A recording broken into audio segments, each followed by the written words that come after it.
In the last few years, Motorola's been really good at making phones that are surprisingly powerful while not costing very much money. Can that excellent trend continue? Well, let's find out. We're taking a look at the new Moto G and the Moto G Plus.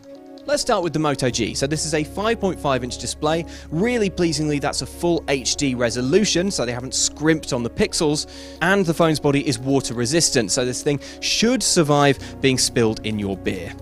Flip this bad boy around, that's a 13 megapixel camera on the back. On the front, that's a 5 megapixel camera, so you should get selfies that are reasonably crisp, which is important.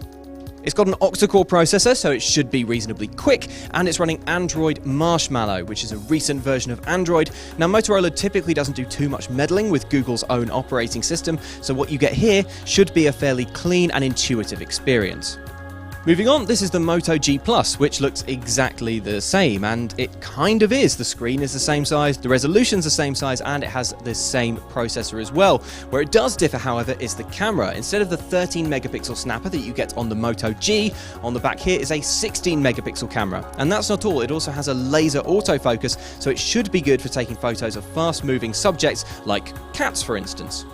A final hidden treat is that the G Plus also has a fingerprint scanner. You can see it here underneath the screen. So two pretty good all-rounder Android phones, but let's talk about the price. The Moto G is going to cost only £169 when it goes on sale in the UK in early June, while the G Plus is going to cost £199 when it goes on sale shortly after in mid-June.